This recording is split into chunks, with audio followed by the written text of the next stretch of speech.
Muy buenas tardes a nuestra comunidad estudiantil. Le damos la cordial de las bienvenidas en este día de hoy, segundo día de trabajos dentro de nuestros 22º Congreso Internacional Transformaciones y Retos del Derecho Social en México. El día de hoy nos acompaña una distinguida personalidad que ya hemos tenido la oportunidad de tenerlo en esta casa de estudios, y me refiero al doctor Federico Manuel Larrondo Álvarez. El doctor Álvarez Larrondo es doctor en Derecho y profesor titular en Derecho Artificial. Es profesor responsable de Inteligencia Artificial, Tecnología y Derecho por parte de la Universidad Nacional del Mar de la Plata, y otras situaciones más que ha ejercido dentro de su vida profesional, de su vida académica, y también en este caso ha publicado distintos textos que en su momento ya nos lo compartió en esta casa de estudios hace aproximadamente un año. Hoy de nueva cuenta lo volvemos a tener con un nuevo tema innovador y en un momento determinado que incitará en este caso a la reflexión. Y nos estamos refiriendo al tema de criptomonedas. Doctor, bienvenido. Es todo suyo el foro. Muchas gracias. Muchísimas gracias a la universidad, que ya uno la siente como propia. Gracias, doctor Rubalcaba, doctor Serrano, bueno, a mi amigo Juan José Godoy. La verdad que para mí es un placer volver a estar aquí con ustedes, ahora gracias a la tecnología, a la distancia, pero hermanados en este vínculo que la verdad hemos sabido generar a partir del año próximo pasado. Así que una vez más el agradecido soy yo por la invitación. Y bueno, y a todos los alumnos que habrán de compartir con nosotros esta jornada. Voy a compartir con ustedes una presentación, así podemos avanzar de una manera más ordenada. Bueno, como les decía, en primer lugar, el agradecimiento a la universidad, una vez más. La verdad que, insisto, es un placer. Y hoy para hablar de un tema que está enmarcado dentro de lo que nosotros desarrollamos dentro de la Cátedra de Derecho Artificial y de Inteligencia Artificial, Tecnología y Nuevos Derechos, que es precisamente uno de los tantos impactos que las tecnologías vienen teniendo sobre las regulaciones y el rol fundamentalmente de los estados, como habremos de ver hoy, y el impacto que esto tiene en la conformación de nuevos desafíos que el derecho de manera urgente está empezando a trabajar.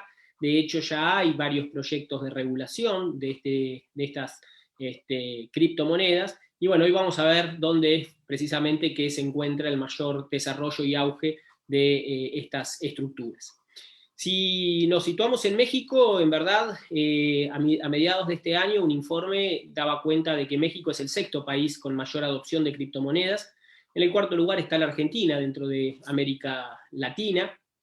Esto evidencia que si bien hay un desarrollo muy marcado y hay un importante avance, no significa en verdad que el grueso de los ciudadanos conozca y entienda de qué estamos hablando cuando hablamos de criptomonedas.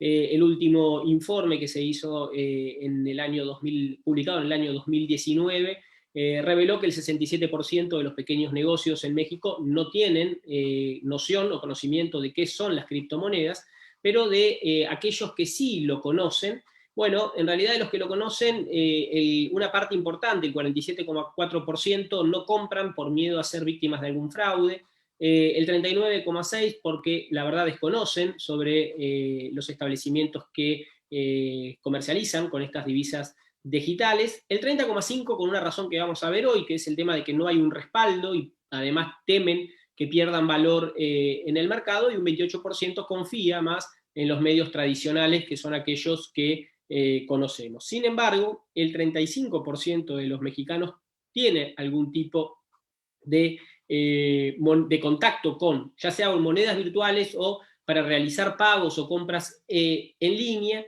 y a su vez, de los que ya tienen, ¿no?, criptomonedas, y algunos los ahorraron esperando que se diese lo que se está dando en estas últimas 4 semanas, que es justamente la explosión otra vez del Bitcoin.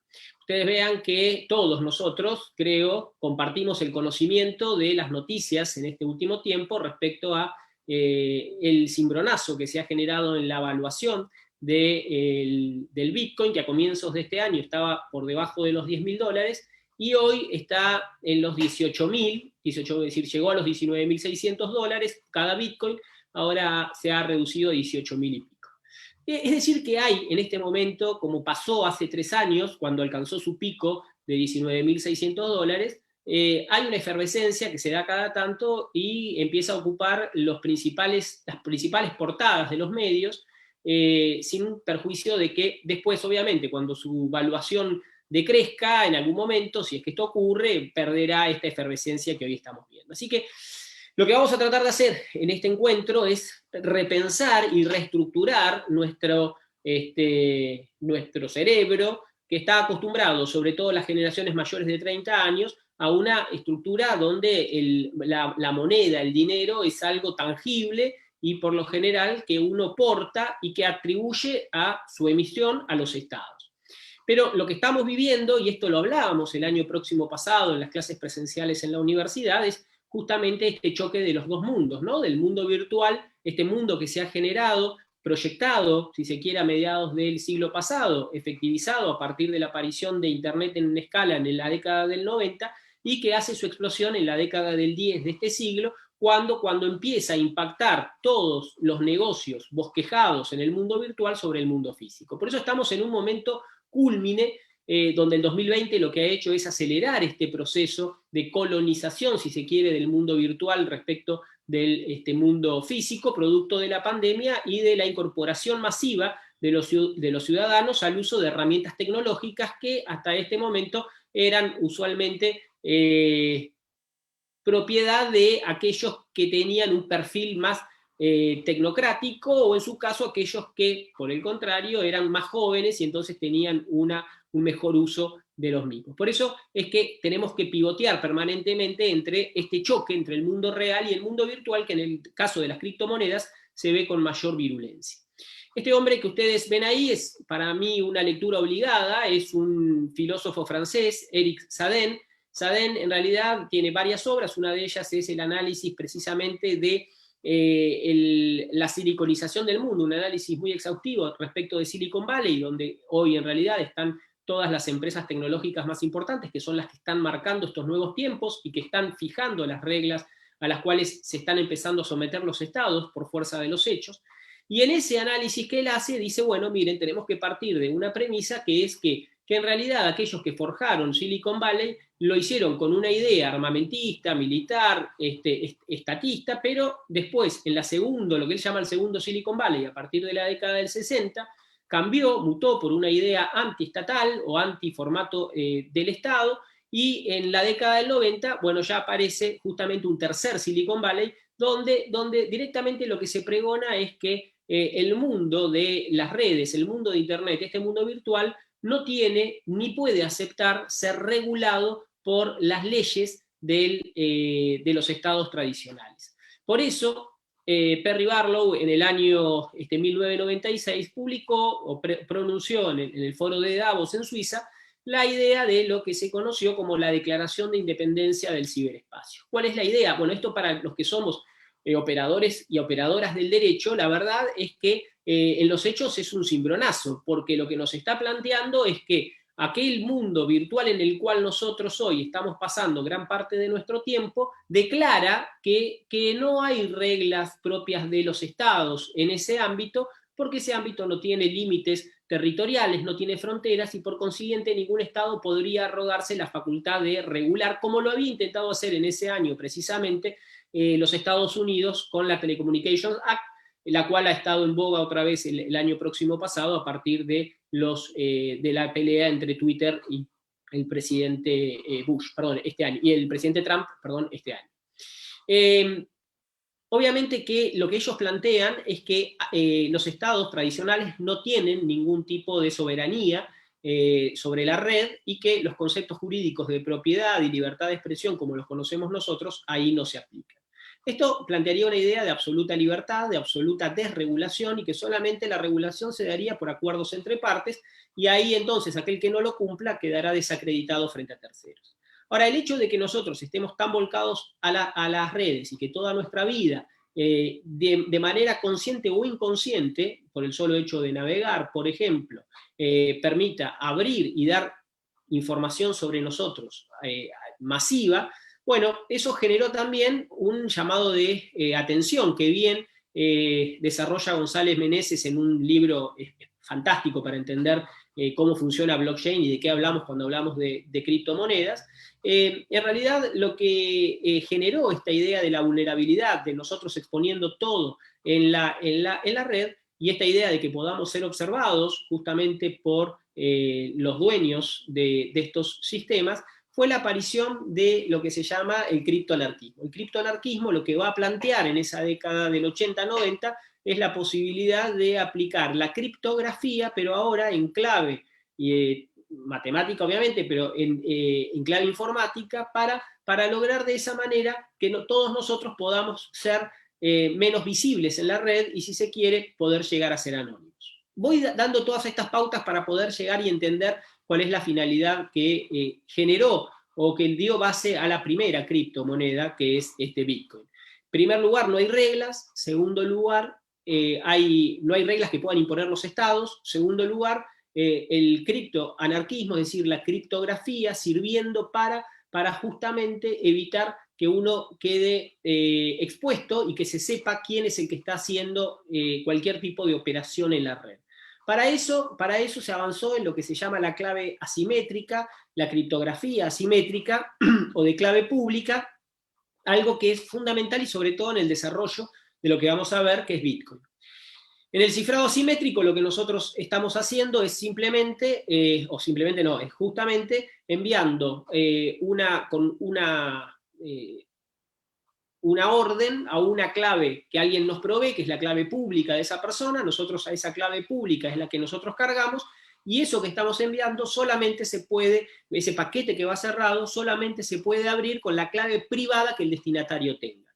La diferencia con la clave simétrica era que yo antes tenía que, supongamos yo tenía un candado con una llave, cerraba la caja con el candado, la llave la sacaba y mandaba por barco la caja y por avión la llave. Y cuando los dos llegaban a destino, el que lo recibía abría. Aquí es distinto, aquí es, yo tengo la llave y la otra persona que me va a enviar es el que cierra el candado. Por lo tanto, cuando me llegue, yo lo único que tengo que hacer es usar mi llave para abrirlo. Esta sería una explicación analógica del fenómeno de la criptografía. Quienes plantean esto también tienen su manifiesto, justamente Timothy May, quien lo plantea en el año 1992, y de lo que habla el manifiesto criptoanarquista es justamente que la informática ya en esa época estaba al borde de proporcionar la capacidad de los individuos de comunicarse de forma totalmente anónima. Entonces, primero, estados no regulan, no pueden regular en el espacio. Segundo, la idea es, hay que lograr la anonimidad en la red. Tercer punto, tercer parada, el software libre. El software libre lo que dice es justamente que nadie puede ser dueño de la invención, y por lo tanto el software tiene que ser compartido entre todos sin tener por qué pagar por el mismo. Entonces, tercer elemento, software libre. Y el cuarto, y el más importante, es, en lo que hace a las criptomonedas, es una idea que había esbozado Hayek, de la escuela austríaca, económica austríaca, que planteaba la idea de la desnacionalización del dinero. Y esto me parece fundamental. ¿Por qué?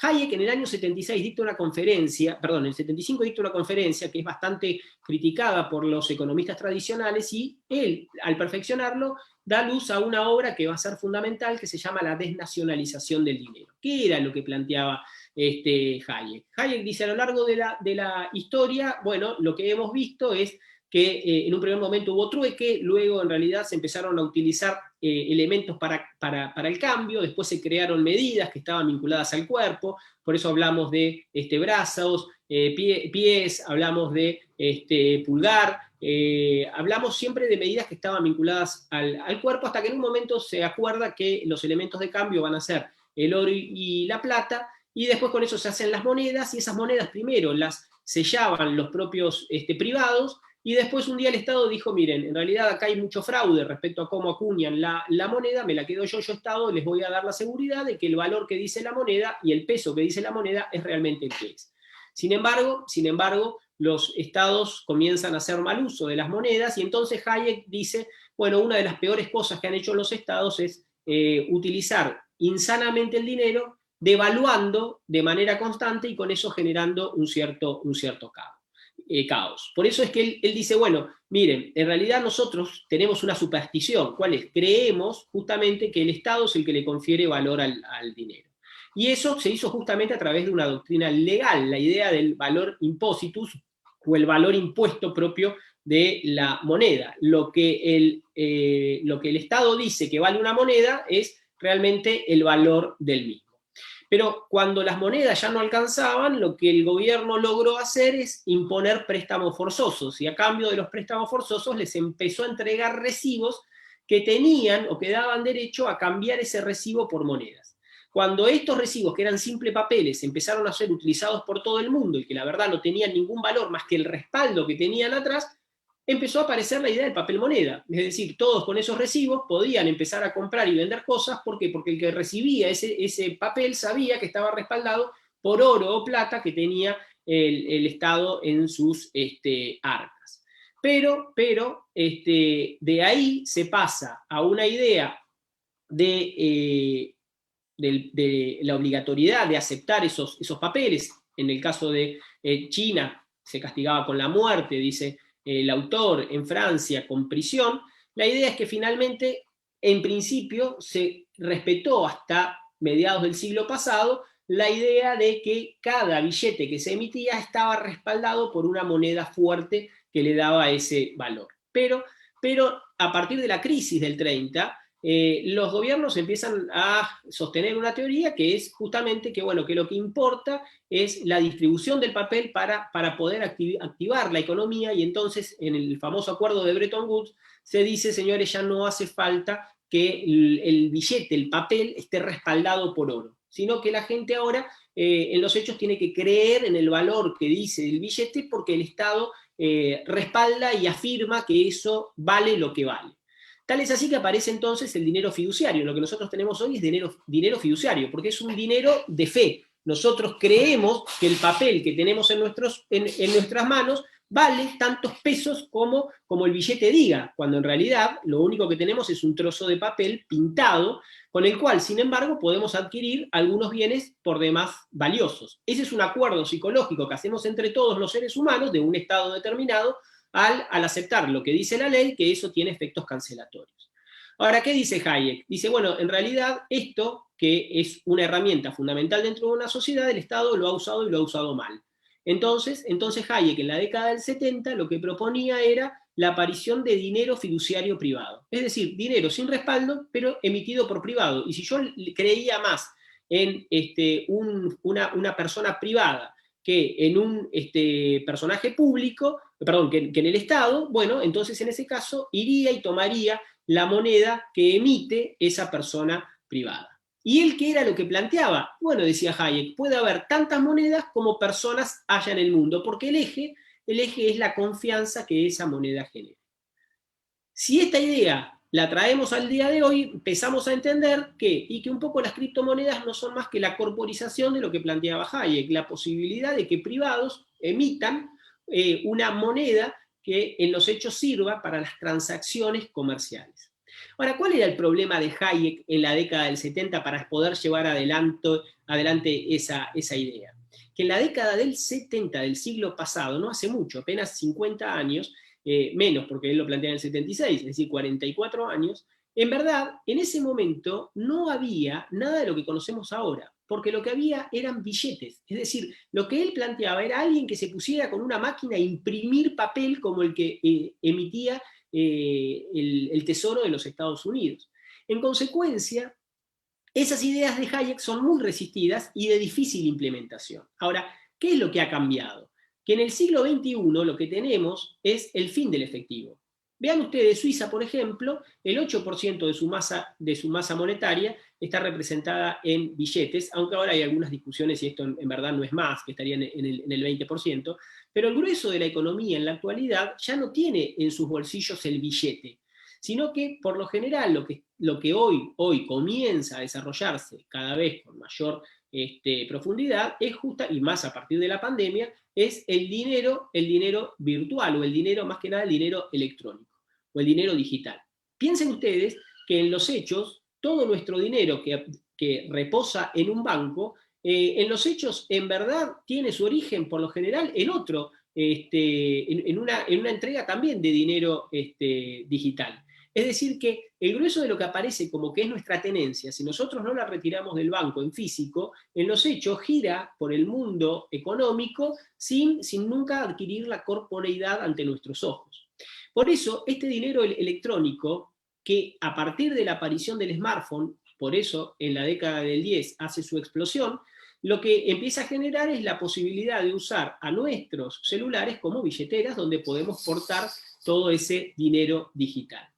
Ahora, el problema del dinero digital es que reposa en registros contables, que lleva un banco de manera centralizada. Y como toda nuestra economía, si es digital, pasa por los bancos, lo único que se está generando es un costo mayor en la economía. ¿Por qué? Porque una transacción en efectivo no tiene costes. Yo entrego el billete y el otro me devuelve, me da el producto. Ahí no hay ningún intermediario, no le tuvimos que pagar comisión a nadie, la transacción fue directa. Cuando aparece la intermediación bancaria, a partir del dinero electrónico, cada operación se lleva una comisión, que la pagamos nosotros a través del costo de mantenimiento de la cuenta, o lo paga el comerciante a partir de las comisiones que le debe pagar a estas entidades bancarias. Entonces, si toda la pasarela de pagos hace que el dinero se mantenga de manera electrónica, hay varios operadores a los cuales hay que pagarle, ya sea la entidad bancaria, el procesador de pagos o aquel que tiene la pasarela de pago. ¿Cuál es el problema de esto? Bueno, los costos de intermediación. Y en segundo lugar, la inseguridad. Piensen ustedes que justamente nosotros en los hechos lo que nos provee el sistema financiero es que no tenemos que confiar en la otra persona. Yo, comerciante, alguien viene con una tarjeta, paso el código, me lo autorizan, yo creo que esa persona es quien dice ser y por lo tanto que tiene fondos en su cuenta. Esto genera, obviamente, limita los problemas de inseguridad por desconocimiento, pero en los hechos genera gastos, esos gastos de intermediación. Llegados a este punto, entonces, nos encontramos con que hay un choque, un primer choque entre la moneda física y la moneda electrónica. A ver, en la moneda física, lo que tiene a favor, y bueno, que el pago es anónimo, es decir, yo pago y nadie sabe, en principio, quién hizo el pago y no tengo por qué rendir cuentas de ello. Pero el problema que tiene es que en un mundo virtual como el que estamos viviendo ahora, yo no podría con ese dinero ir a pagarle a un proveedor que está en México para que me envíe el producto a la Argentina. Indudablemente necesito, en esos casos, moneda electrónica. Pero ¿cuál es el problema de usar moneda electrónica? Que desde el momento en que empezamos a usar operaciones y hacer toda nuestra bancarización a través de las redes y a través de las entidades financieras, todo lo que nosotros hacemos, toda la información sobre nosotros, queda registrada y por lo tanto esa información obviamente es el combustible que le va a generar mayores ganancias tanto a las entidades financieras como a su vez a todas las empresas proveedoras de servicios. Entonces, ¿la idea cuál es? La idea que empieza a germinar es precisamente la de terminar con la intermediación bancaria y buscar algunas alternativas. Nosotros podemos ver que en línea con esa tendencia, hoy, por ejemplo, China está empezando a hablar de una moneda digital, pero una moneda digital estatal, es decir, el Estado empezando a emitir ya no dinero electrónico, porque el dinero electrónico tiene que tener su contrapeso en un billete físico, sino ya directamente dinero virtual. Están haciendo una prueba, en realidad al principio va a ser para las entidades financieras por alguna de las ventajas que vamos a ver ahora, y en el futuro tendrá mayor desarrollo. Lo mismo está haciendo el Banco Nacional de Suiza, pero reservado solamente para entidades importantes. Ahora, la pregunta que va a dar origen al Bitcoin es cómo hacer en la red que podamos tener una moneda que pueda hacer las veces del dinero efectivo. Es decir, cómo tener o cómo poder hacer operaciones en efectivo con las mismas ventajas del efectivo en el mundo físico, en el mundo digital o en el mundo virtual. Entonces, repasemos hasta acá. Si yo tengo un mundo virtual donde dijimos que precisamente no hay reglas o no hay derecho aplicable, si a su vez le sumo el criptoanarquismo, es decir, la idea de que voy a utilizar claves criptográficas para no necesitar saber quién está del otro lado y poder hacer la operación de manera segura. Si a su vez le sumo software libre, la idea de que nadie sea dueño de ese sistema o ese software que acabamos de crear. Y si le sumamos lo que planteaba Hayek, de la posibilidad de crear dinero, pero no por los estados, sino por los particulares, Y por último, tenemos ya a la sociedad acostumbrada a utilizar dinero no físico, es decir, dinero digital. Bueno, si tenemos todo eso, lo mezclamos y lo que vamos a tener entonces es el Bitcoin. El Bitcoin, creado por Satoshi Nakamoto, este seudónimo que en verdad no sabemos si son una o más personas, no sabemos realmente quién fue el creador. Satoshi significa en japonés pensamiento claro, y Nakamoto se piensa que es un acrónimo. En los hechos, lo que planteaba en su paper, el que publica en el año 2008 para explicar qué es lo que quiere lograr con el Bitcoin, dice que en realidad el gran problema que tenemos hoy con los sistemas bancarios de dinero electrónico es justamente que es un sistema basado en la falta de confianza. Y en segundo lugar, porque las operaciones no son irreversibles, sino que a alguno le habrá pasado que hizo una operación y que después le aparece descontada si uno es comerciante. ¿Por qué? Porque el consumidor, por ejemplo, desconoció la compra. Entonces, esas operaciones obviamente son costos transaccionales que yo mañana voy a prever y por lo tanto van a impactar en los precios. Entonces dice, bueno, acá hay que buscar algo que justamente elimine los costos de mediación. Si uno lee el primer paper, lo que encuentra es que la idea está concentrada más en términos económicos, es decir, en cómo reducir costos de transacción y de esa manera facilitar las operaciones de poco monto en la red de redes. Es decir, tiene no una visión contestataria, sino en principio parecería ser una visión más economista. Sin embargo, en febrero del año 2009, al año siguiente, se pone en marcha esa idea que estaba escrita en el paper y ya el ánimo era otro, porque había explotado en ese tiempo la crisis de las hipotecas subprime y en consecuencia eso había generado un caos económico para algunos autores más profundo aún que la crisis del 30 del siglo XX.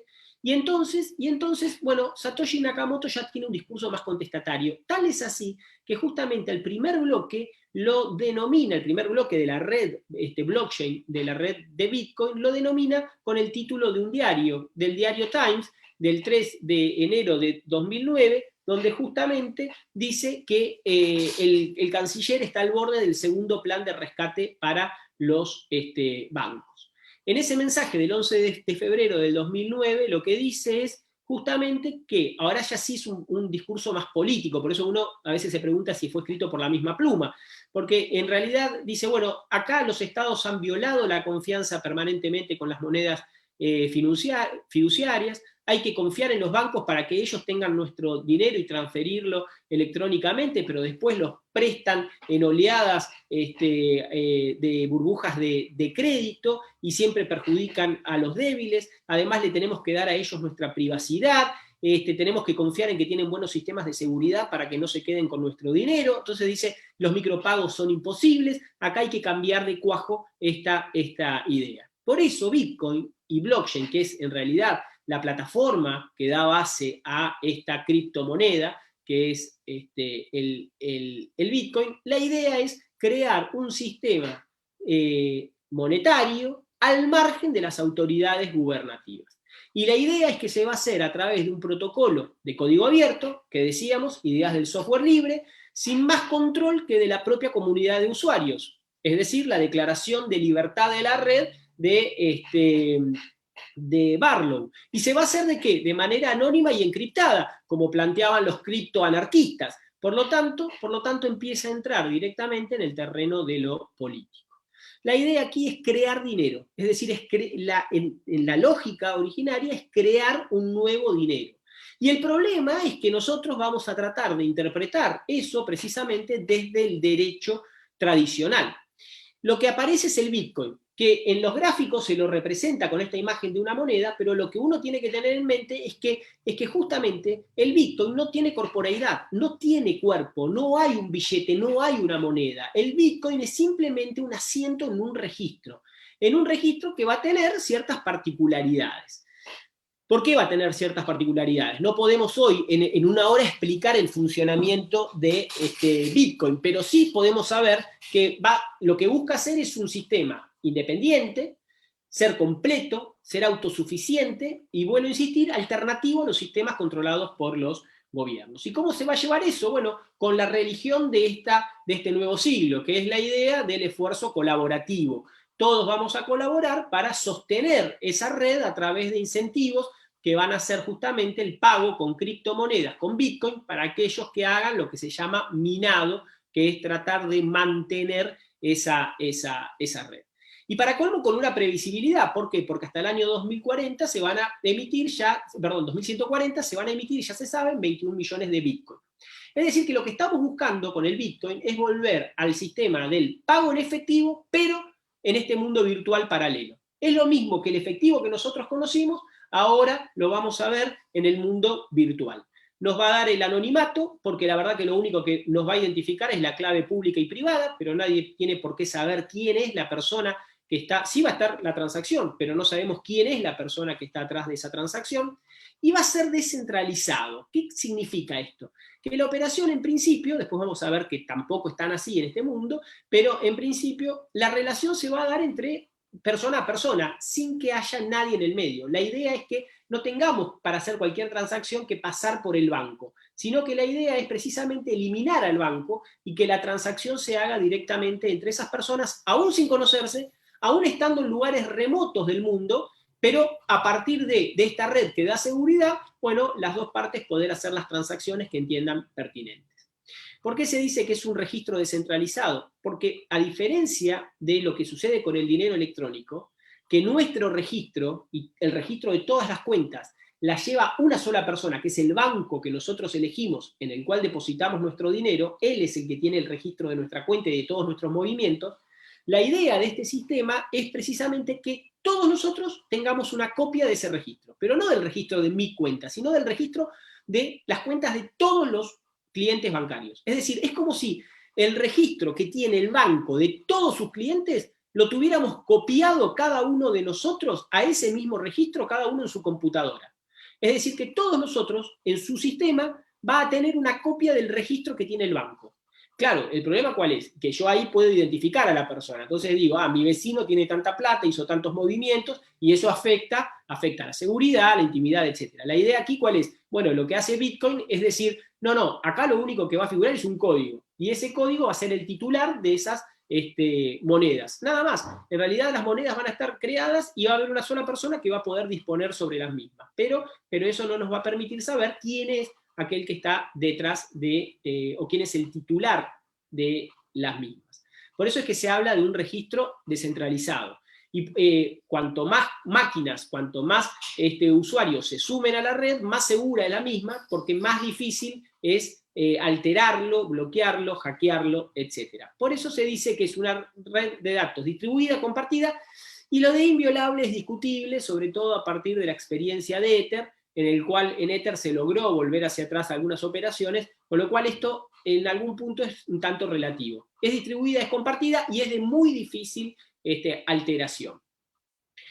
Con lo cual un poco el Bitcoin lo que nos permite es esto, y es uno de los grandes problemas que también genera, o temores que genera para los estados, que es la posibilidad de agilizar el uso de estas herramientas para la práctica delictiva, como por ejemplo transferencia de fondos provenientes de actividades delictivas o el hecho de el lavado de dinero, por ejemplo. Ahora, ¿cómo se pueden adquirir esas criptomonedas? Bueno, en el caso, si vamos a centrarnos en Bitcoin en realidad, ¿cómo puedo yo adquirir Bitcoin? Y en realidad vamos a tener dos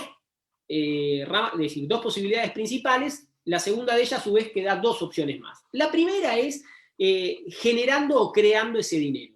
¿Cómo se hace? Bueno, poniendo fuerza computacional en la red, tratando de descubrir un hash, una clave, un acertijo numérico, y el primero que lo resuelve es el que cierra el bloque, es decir, el que cierra todas las operaciones cada 10 minutos, y al cual se le va a pagar, se crea un Bitcoin, y es una cantidad determinada que va variando según el transcurso del tiempo y la masa de monedas emitidas, y se le va pagando a esos que se llaman mineros. ¿Y por qué se los llama mineros? Y porque es la misma función que hace alguien que va a una cueva y empieza a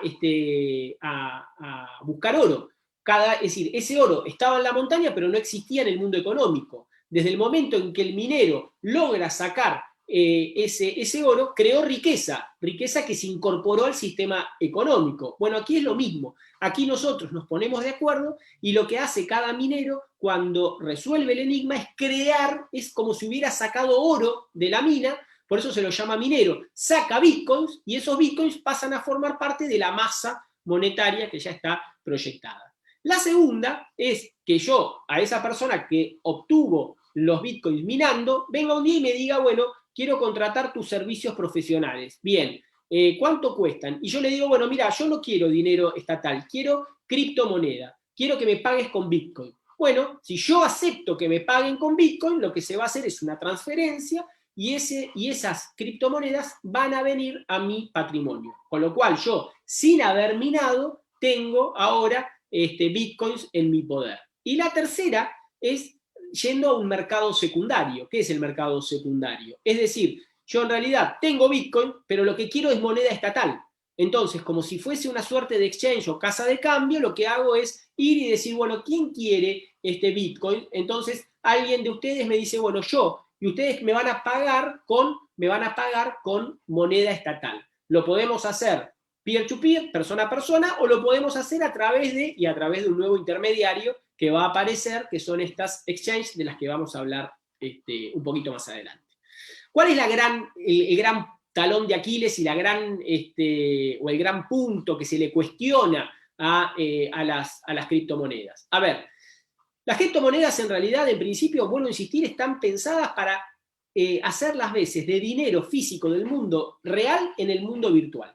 Entonces, si uno cree que esta es la tendencia hacia la cual va el mundo, indudablemente que uno va a abrazar la idea de las criptomonedas porque cree que las criptos son el dinero que nosotros usamos desde la antigüedad hasta aquí para hacer las transacciones.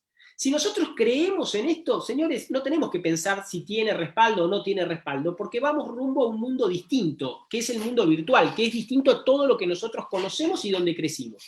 Ahora, por el contrario, si lo que nosotros estamos buscando es desde el mundo físico obtener ganancias, y bueno, entonces no estamos hablando de una criptomoneda, sino que estamos hablando de un título, de un valor, que nosotros en realidad estamos haciendo una inversión. Bueno, ahí son dos visiones totalmente distintas. ¿Por qué? Porque la diferencia es que, en principio, las cripto o el Bitcoin es absolutamente fiduciario, pero realmente fiduciario. A ver, en los sistemas bancarios tradicionales, en principio, todo aquel que deposita, por lo general, los estados tienen un sistema de seguros hasta un monto determinado, por el cual, mientras uno maneje sus ahorros dentro de ese margen, si un banco cerrase, le van a pagar ese fondo que constituyen con aportes todos los bancos, le va a, como una suerte de seguro, le va a cubrir esa pérdida que ha tenido. En cambio, cuando hablamos de exchange, que son justamente aquellas que intermedian, ¿sí? En principio, bueno, yo no le pude reclamar a nadie si esa exchange cierra, o a ver, a nadie, vamos a ver ahora a quién, o si el sistema desaparece, si Bitcoin mañana colapsa, bueno, esas cripto que yo tengo no se las pudiera reclamar a nadie porque nadie es dueño del sistema y esto es lo que rompe la estructura mental que nosotros tenemos. Nosotros siempre hasta ahora había alguien atrás, ya sea el Estado generando la moneda, ya sea el banco guardándonos nuestros depósitos. Ahora la idea es, yo voy a aceptar esa moneda, pero en principio yo la voy a guardar y por lo tanto no hay nadie a quien yo le pueda ir a reclamar. No existe contraparte. Vuelvo a decir en principio. Ahora bien, ¿qué es lo que me da la titularidad? Y nosotros habíamos hablado de la clave asimétrica. Cuando yo doy un trabajo profesional y le digo a la otra parte, págueme con Bitcoin, en realidad lo que le voy a dar es mi clave pública. ¿La clave pública de qué? La clave pública de mi billetera. Y le voy a decir, envíeme a este código, ¿sí? La cantidad de Bitcoins que hayamos acordado. Vamos a suponer medio Bitcoin, bueno, me mandará medio Bitcoin por mis servicios prestados y ese medio Bitcoin va a quedar en mi billetera. ¿Quién puede disponer de ese medio Bitcoin? El sistema lo único que va a hacer es va a registrar que de la dirección tal a la dirección tal fueron 0,5 Bitcoin y que el que tenga la clave privada de esa clave pública es el único que la va a poder disponer. Con lo cual, en principio, aquel que tiene la clave privada es aquel que puede volver a disponer de esa moneda. Cuando yo quiera disponer de mi medio Bitcoin, alguien del otro lado me dirá, bueno, pagame, me va a dar su clave pública y yo con mi clave privada voy a dar la orden, ¿para qué? Para que ese medio Bitcoin vaya a la cuenta pública que me acaban de compartir. Y esa persona que reciba, que va a tener su clave privada, él va a ser el único que va a poder disponer de esa criptomoneda justamente con su clave privada. Por eso, uno de los elementos fundamentales es que uno no es dueño para algunos de la moneda, sino que uno es dueño de la clave. Aquel que tiene la clave es aquel que puede disponer de esa criptomoneda. Ahora, ¿Bitcoin es la única? No, Bitcoin no es la única. Pero Bitcoin es la única que es puramente moneda. Es decir, que tiene como objetivo ser dinero. Las otras, en realidad, vamos a ver que en algunos casos tienen una función más compleja, como por ejemplo Ether, o vamos a ver que en algunos casos lo que pretenden ser son tokens, o en otro caso vamos a ver que en los hechos son moneda, pero moneda que no se maneja con un sistema como el proyectado por Bitcoin, donde nadie es dueño del sistema y ya está determinado cuál va a ser su régimen de funcionamiento. Por eso cuando uno habla de criptomonedas, en verdad está hablando de una especie dentro del género. El género son los criptoactivos. Dentro de los criptoactivos podemos encontrar criptomonedas, criptocommodities o criptotokens. A ver, las criptomonedas son justamente esto de lo que venimos hablando, es decir, activos digitales que lo que quieren ser es un medio de cambio universal, y esto es lo interesante, porque a diferencia de el peso argentino, del dólar estadounidense o del real brasileño, en verdad todas esas monedas funcionan y son obligatorias dentro de los límites territoriales de esos estados. Pero justamente como lo que plantea este nuevo mundo es un mundo virtual sin fronteras, la idea es precisamente que estos activos o estas criptomonedas lo que vienen a hacer es un medio de cambio universal, un depósito de valor y una definición de cuenta. Ejemplo de esto son Bitcoin, como vimos recién, Litecoin, Ripple, Monero, Dash y Zcash, entre otros.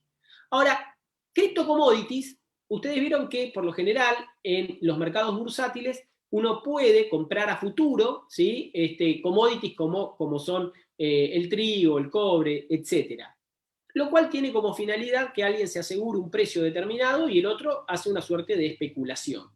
Ahora, lo que se plantea ahora es que estas criptos puedan representar justamente commodities digitales, es decir, el hecho de asegurarme el poder de cómputo o la capacidad de almacenamiento en la nube a un determinado valor con un precio futuro, es decir, lo que me van a dar a mí, lo que va a representar esos tokens que yo estoy comprando, es asegurarme un valor determinado a futuro, la capacidad de alojamiento o de almacenamiento, por ejemplo, en la nube.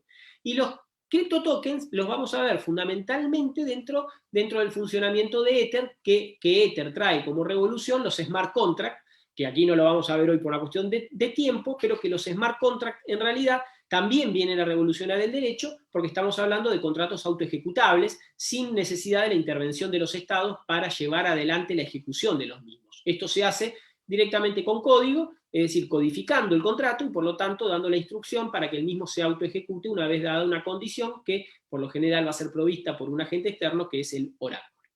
Cuando yo tengo las criptomonedas, así como nosotros tenemos nuestra billetera de tela o de cuero en nuestro bolsillo, la idea es que ahora vamos a tener también nuestra billetera virtual o nuestras monederos o carteras virtuales, los cuales en realidad lo que vamos a hacer es justamente tener una clave, y esa clave, que hay que guardarla como oro, es la que nos va a permitir disponer las monedas que tengamos depositadas en nuestra billetera.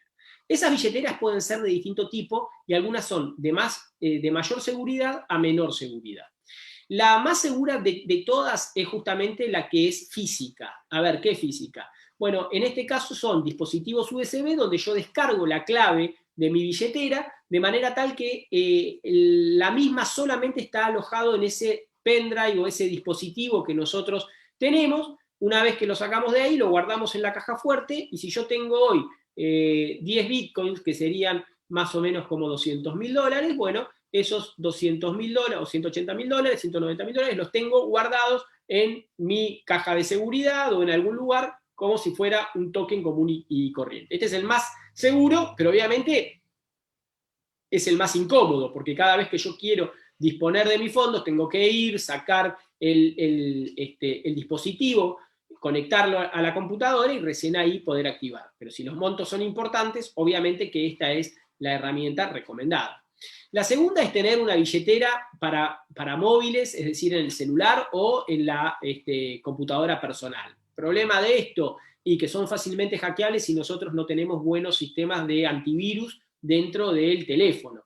Por lo tanto, ahí uno está un poco expuesto, fundamentalmente porque nuestros teléfonos inteligentes están permanentemente conectados a Internet. La tercera es contratar una empresa en la cual me dé la billetera. ¿Qué es lo que tiene a favor? Bueno, que mis claves van a estar depositadas en esa billetera virtual en la nube. No me tengo que preocupar por la seguridad, porque la seguridad me la va a proveer esa empresa. Ahora, ¿el riesgo cuál es? Si esa empresa un día desaparece, yo me quedé sin nada. ¿Por qué? Porque, vuelvo a insistir, el dueño de las cripto es el dueño de la clave. Si yo pierdo la clave, señores, perdí absolutamente todo. Y la última es bueno, directamente darle a una exchange, es decir, aquellas que, además de monedero, me permiten a mí la posibilidad de intercambiar mi moneda por dinero fiduciario estatal o intercambiarlo por otras criptomonedas. Llegados a este punto, entonces, la pregunta es, ¿el Bitcoin es una moneda? Y la verdad es que, por lo general, todos los análisis que nosotros estamos viendo los seguimos haciendo desde la mirada del derecho tradicional. Y una de las primeras cosas que tenemos que preguntarnos es si podemos seguir haciendo análisis desde el derecho tradicional. Si podemos entender, y hay un primer debate, que es si pueden los estados regular algo que lo supera. ¿Por qué? Porque las cripto, por más que se emparenten con la actividad en mi territorio, en verdad son monedas que circulan globalmente. Piensen ustedes esto, nosotros hoy, por ejemplo, tenemos en la mayor parte de los países la prohibición de salir con una cantidad determinada o mayor a una determinada cantidad de dinero de nuestro país. Entonces pasamos por el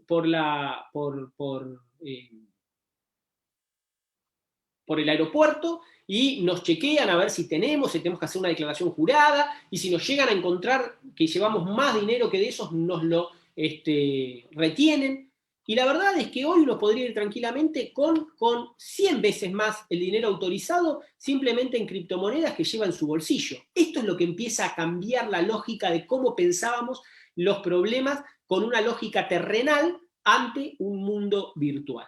Por eso es que lo que tenemos que preguntarnos es, la Real Academia Española define moneda desde una visión económica, que es instrumento aceptado como unidad de cuenta, que son los tres requisitos que exige la economía: unidad de cuenta, medida de valor y medio de pago.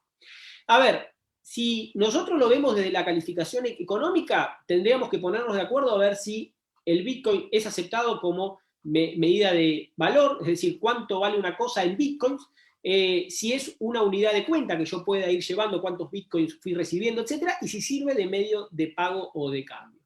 Ahora, desde el punto de vista jurídico, es dinero aquello que el Estado diga que es dinero.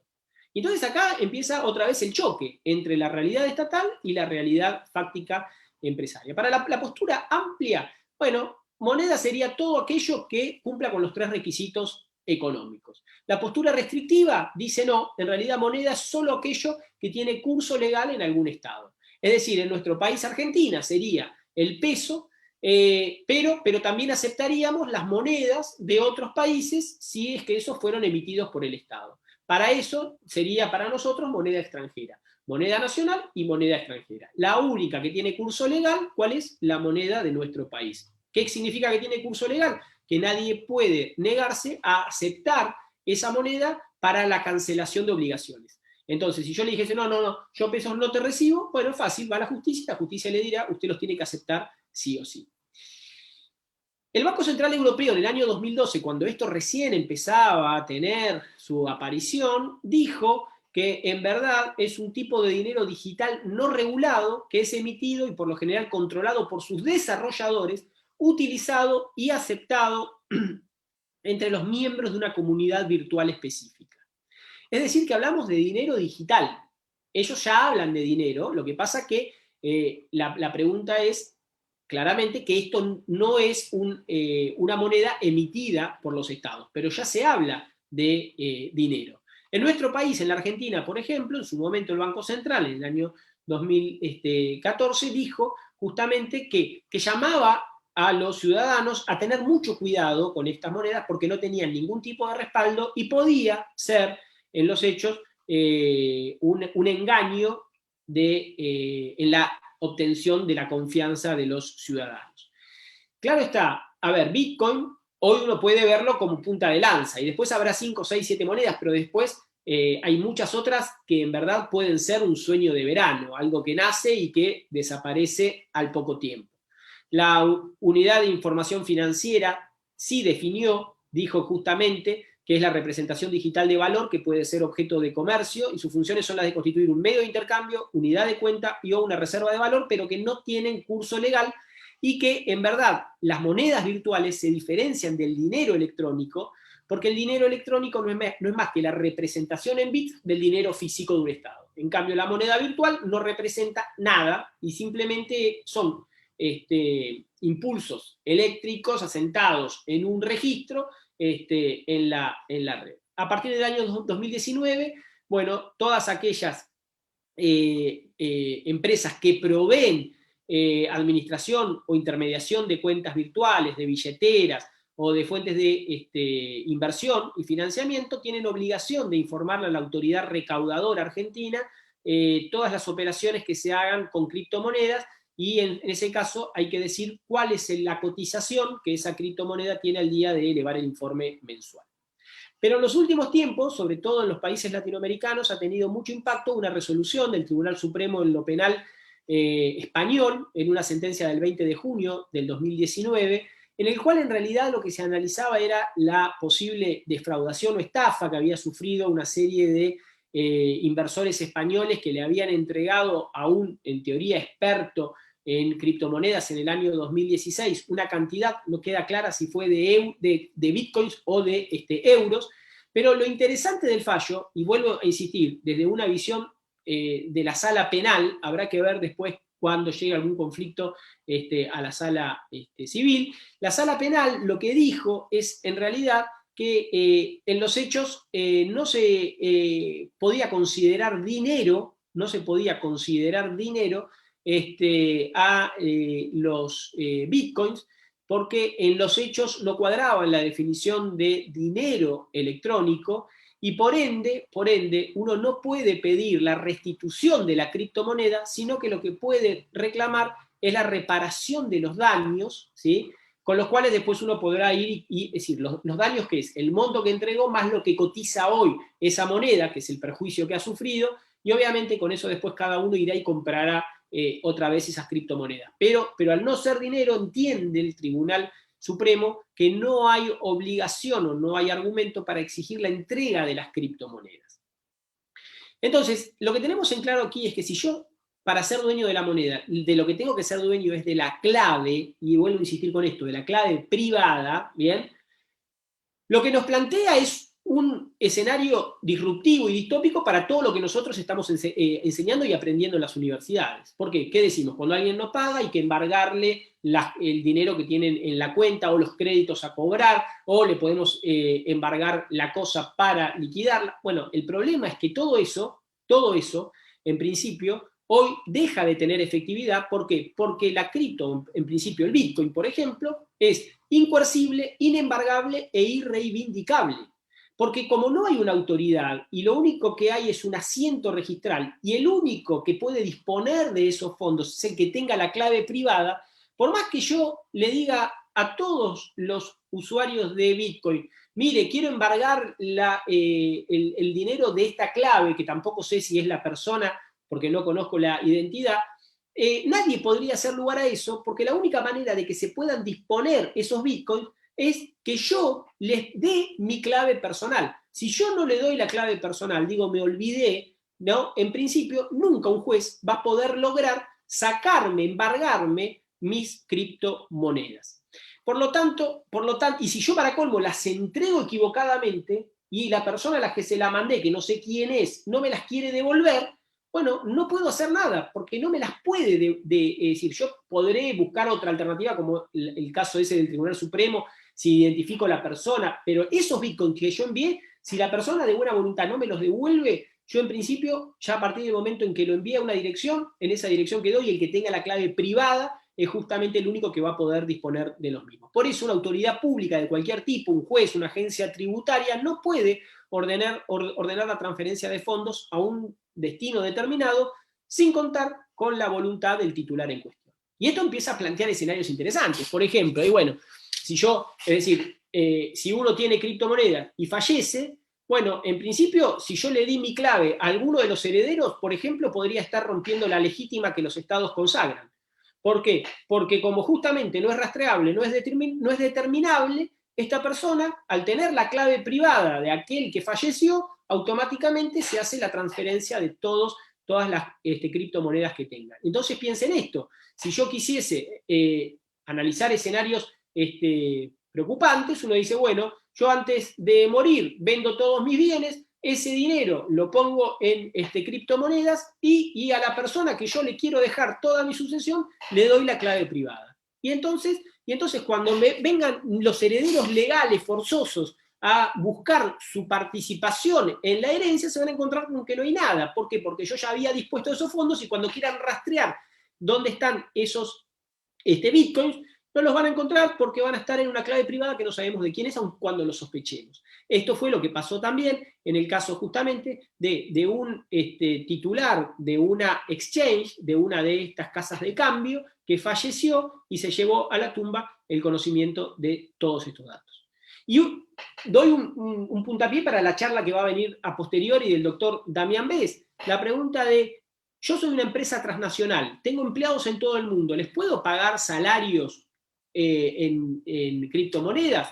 Bueno, en Colombia se hizo un análisis muy interesante en el cual se dijo que en realidad el convenio sobre protección del salario de la Organización Internacional del Trabajo justamente dijo que se puede pagar, pero siempre hablando de moneda de curso legal en algún país. Ahora, la pregunta es, los bitcoins no tienen curso legal en ningún país. Por ende, ¿yo pago bien salarios si pago con criptomonedas? ¿O en realidad deberé pagar con la moneda de ese país para asegurarme que el pago es válido? ¿Bien? Bueno, uno de los debates que se abren. Y por el otro lado empezamos a ver cómo países como Venezuela, por ejemplo, que tiene las barreras cerradas por decisiones de los países que condenan a el gobierno actual del presidente Maduro, bueno, este gobierno lo que está empezando a hacer es empezar a pagar con Bitcoin sus compromisos internacionales. Y de hecho, Venezuela, por ejemplo, ha sido uno de los que ha creado cripto commodities, porque creó una moneda que es justamente Petro, que tiene como respaldo el petróleo que tiene Venezuela. Y entonces, en ese caso, ya no es una moneda fiduciaria, es una moneda con respaldo, por eso se lo llama crypto commodity. Bueno, este país en realidad se ha visto beneficiado con el crecimiento en este año de los bitcoins que tenía en cartera y con eso, en teoría, estaría pagando sus obligaciones. Ahora, y como sé que ya estoy en horario, voy a tratar de terminar con algunos de los problemas más grandes. El problema es el robo de las criptomonedas, que viene creciendo justamente por estas fallas de seguridad, en algunos casos porque la persona no toma los recaudos para cuidar con barreras ante terceros, o por el otro lado, ¿por qué? Porque ya se empiezan a dar los robos a mano armada. No dice, ¿cómo mano armada? Claro, cuando se sabe que hay una persona, por ejemplo, en este caso eran un matrimonio en Escocia, que manejaba cuentas de criptomonedas, entraron personas armadas a la vivienda, los encañonaron y les dijeron, bueno, a partir de ahora pongan, si quieren seguir viviendo, todas las claves y en consecuencia empiecen a transferir todo el dinero de cripto a las direcciones que nosotros les vamos a indicar. Y entonces ellos le dieron su clave pública, le mandaron ahí los fondos, después hicieron otras transferencias y el dinero se fumó. Es decir que en realidad aquí el mundo físico con el mundo virtual se vinculó. Y uno también se sorprende cuando ve que la policía incauta Bitcoin. Pero ¿cómo? ¿No dijimos que los Bitcoins justamente no se pueden, son incoercibles, inembargables y demás? Sí, pero en un procedimiento que se hizo en su momento en España, en la operación Ramson, lo que se hizo fue encontrar infraganti a estos que en los hechos secuestraban computadoras y pedían a cambio cripto. Como cuando llegaron, los detuvieron en el momento y tenían todas las claves expuestas, automáticamente, sus billeteras abiertas, desde ahí lo que hicieron fue desde la policía, enviarse a una cuenta, a una billetera que ya había abierto la policía previamente, enviaron esas cripto, después las vendieron, ahí habría que debatir si no hay que conservarla en cripto en vez de venderla en dinero estatal, es un debate que los estados deberían empezar a darse, y en ese caso se dejó abierta para devolvérselo a los usuarios. Cierro con esto que me parece interesante. Las exchanges, dijimos nosotros que es una suerte de casa de cambio. Lo que hace es cambiar cripto por cripto o moneda estatal por cripto. Pero a su vez aloja ahí las monedas. Si uno abre una, por ejemplo, en realidad lo que nos va a decir es, bueno, cuáles son nuestras tenencias dentro de esa wallet que nosotros tenemos abierta en esa exchange, ¿no? Este es un ejemplo de muchas otras. Ahí yo podría decir, yo tengo todas estas criptomonedas. Bien. ¿El problema dónde se dio? Bueno, este año tuvimos un primer precedente, que es el caso David Ian Roscoe con Cryptopia. Cryptopia era una empresa de Nueva Zelanda, la cual en realidad era una plataforma online que justamente en el año 2017 tenía 30.000 usuarios, pero ¿qué pasó? Cuando el Bitcoin en el año 2017 llega como hoy a los $19.600, toda la gente cree que se va a hacer millonaria, entonces sale corriendo a comprar Bitcoins y en consecuencia todo el mundo empezó a abrir cuentas. Y el problema de esto es que uno hoy abre cuentas desde su país, México, Argentina, en lugares recónditos del mundo. En este caso, 900.000 personas en el año 2017 abrieron cuenta en Nueva Zelanda. Personas que estaban disgregadas por todo el mundo. Bien, ¿cuál fue el problema de Cryptopia? Que en 2019 le hackean sus servers y logran robarles, antes de que ellos detuvieran el ataque, el 14% de las criptomonedas en su poder. Fundamentalmente eran Ethereum, que representaban más o menos en ese momento casi 18 millones de dólares. Ahora bien, esas criptos se enviaron a una wallet, obviamente, cuyo titular es desconocido, y a partir de ese momento se le perdió el rastro. ¿Qué hace Cryptopia? Bueno, al poco tiempo presenta su quiebra, ¿sí? Porque no podía hacer frente a las obligaciones, a la reposición de esos 18 millones de dólares. Piensen los riesgos a los que uno hoy está expuesto en este tipo de operaciones, sobre todo cuando confía en exchanges que están fuera de su territorio. La gran pregunta en este caso era justamente, de los 960.000 usuarios que tenía, 104.000 eran titulares de cuentas que se habían quedado sin nada, sin ninguna cripto, porque se las habían robado.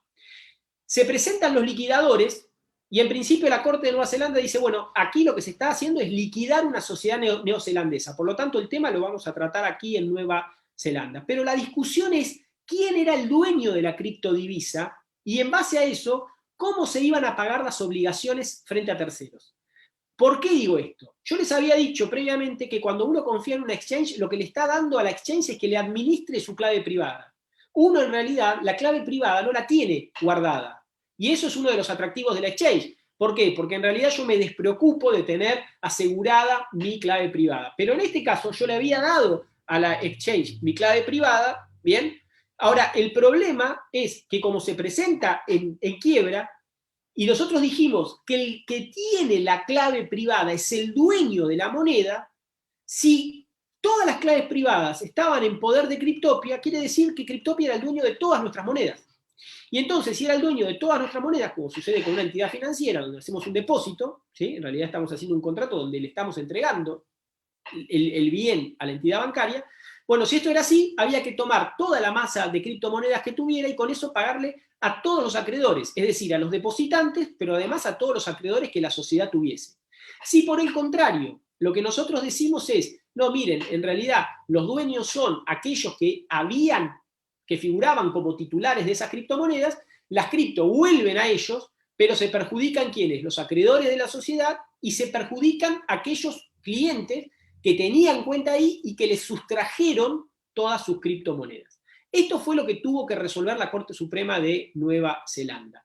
¿Quiénes iban a quiénes iban a cobrar? Si repartíamos todo entre todos, según los órdenes de privilegios, o si por el contrario se llevaban su plata los ahorristas y después, o los titulares de cripto, y después el resto se tenía que sujetar a el riesgo asumido y perder todo su dinero. Bueno, en este caso se dice, es clarito que aquí hay una entrega de todas las claves a Cryptopia. Cryptopia tenía justamente las claves de todas esas transferencias. Los usuarios no tenían acceso a las claves privadas, ¿bien? La propiedad de las monedas se demostraba mediante el saldo en la billetera virtual. Por lo tanto, en realidad lo que dijo es, al analizar el contrato, surge que Cryptopia decía que en los hechos ellos eran agentes fiduciarios, es decir, que en realidad lo que se entregaba era el dominio fiduciario como administrador, es decir, era un fideicomiso de administración. El Cryptopia administraba para terceros las claves privadas. Entonces, en ese caso lo que se dijo es que los titulares, los que aparecían como titulares de las cripto, nunca habían entregado la titularidad, sino que le habían dado la clave para que se la manejase Cryptopia, pero no se la habían dado en propiedad. Esto empieza a abrir un campo importante. ¿Por qué? Porque uno, antes de abrir una wallet en una exchange, lo que tendría que leer son las condiciones para ver en qué carácter uno se lo está entregando. Lo cual tampoco nos asegura que un tribunal de otro país pueda pensar lo contrario y que diga, no, bueno, en realidad esto implicó haberle entregado esa criptomoneda a la sociedad. Por eso, ya cerrando, es que la Corte de Nueva Zelanda se dio cuenta del riesgo que esto implicaba. Si ellos decían que los usuarios no eran dueños de las cripto, las empresas cripto en Nueva Zelanda desaparecían, porque ya nadie iba a confiar en cualquier sociedad que se instalase en ese país. Por eso dijo que un mercado de derivados de criptodivisas viables puede requerir que los activos primarios, a partir de los cuales se construyen los créditos secundarios, sean capaces de ser reconocidos legalmente como bienes. Por eso, si nosotros decimos que son bienes, que hay un titular de los mismos, bueno, al haber un titular se puede entregar justamente en fideicomiso. Por eso concluye claramente que es importante reconocer que son bienes, que tienen titulares y que al ser entregados en carácter de fideicomisos, bueno, automáticamente en realidad estamos transfiriendo solamente el manejo de esas claves. Y dijo algo importante. Dice, sé que muchos opinan, dijo la Corte, que no hay necesidad de aplicar procesos legales tradicionales y que el derecho de los estados es irrelevante para resolver los conflictos en la red. No estamos de acuerdo, dice la Corte Suprema de Nueva Zelanda. Dice, el diseño de los activos criptográficos puede crear algunos obstáculos prácticos para la intervención legal, pero eso no significa que los activos criptográficos estén fuera de la ley. Por lo tanto, en este caso, resolvió que Cryptopia era custodio de los activos, por lo tanto, ello no implicó darle la propiedad a la misma sobre los activos, y por consiguiente, aquel que tenía en su cuenta las criptomonedas, bueno, las volvió a recibir. ¿Quién perdió? Ese 14% a los que le sustrajeron todo. ¿Y quiénes perdieron? Los acreedores de la sociedad, porque lo único que van a poder responder es con recobrar es con el patrimonio de la sociedad. Esto es todo, me he excedido, les pido disculpas en 10 minutos, pero el tema es mucho más complejo, hemos hecho una rápida síntesis, pero más que nada para entender cuáles son los desafíos, algunos precedentes, de hecho hay algunos más dictados en Singapur en este año, donde Singapur, por ejemplo, ya ha creado una corte internacional para poder entender en este tipo de conflictos más complejos. Sin más, agradezco muchísimo una vez más a la universidad, espero haber sido claro pese a este discurso monótono, pero bueno, espero que se haya podido entender. Muchas gracias, doctor. Por cuestiones de tiempo, por la infinidad de preguntas que están realizando la comunidad estudiantil, vamos a tomar nada más 2 en este caso para que al azar, en un momento determinado, para que nos pudiera dar respuesta a las mismas, ¿no? Nos preguntan qué tan alta sería la encriptación de estas transacciones o bancos para evitar a los hackers, ya que incluso los gobiernos que se deduce son los que mayor seguridad tienen, han sido saboteados. Bueno, creo que el último fallo que hemos visto nos da una pauta. Una empresa que tiene casi 1 millón de clientes globales no pudo evitar ser hackeado, aunque sea parcialmente. Es claro que la posibilidad del hackeo es una constante, por ende estos sistemas en principio pueden ser afectados. Ahora, distinto es, vuelvo a insistir, cuando uno utiliza lo que se llama billetera fría, es decir, esa billetera en la cual la clave solamente está guardada en ese pen que uno, o en ese dispositivo que uno graba, retira, y solamente se pueden disponer de esas monedas si está conectado al puerto USB. Si no se tiene eso, bueno, no se puede disponer de las criptomonedas. Entonces, esa es una medida que sería no hackeable porque nunca está disponible, ¿bien? Sería el único supuesto en el cual uno podría estar realmente tranquilo porque tendría una billetera externa, es decir, fuera del sistema de Internet. Después, todo lo que está en la red y en principio el riesgo es tanto en el mundo físico como en el mundo virtual. Muchas gracias, doctor. Una última pregunta más. ¿La criptomoneda se puede considerar como una herramienta para financiar actividades ilícitas de manera más fácil? A ver, indudablemente que, por eso yo intenté remarcar mucho esto. La idea de la criptomoneda parte de algunas posturas idealistas, que es: no queremos que uno tenga que renunciar al anonimato, que uno pueda dejar de ser tan permeable y tan perseguible como hoy lo somos, donde toda nuestra información, pero todos los datos, hasta los más mínimos, son recopilados de cada uno de nosotros. Entonces, lo que se busca con esto es volver al anonimato, y para eso lo que se busca es crear dinero efectivo en la red.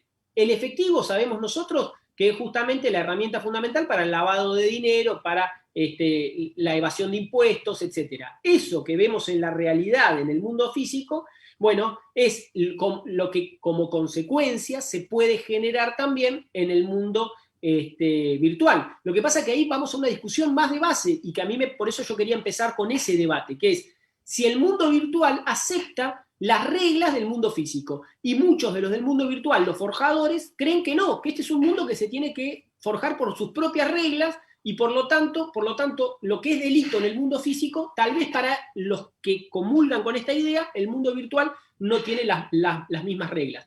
Por eso es que es una discusión sociológica, filosófica, y que después termina repercutiendo en lo político y obviamente en lo económico.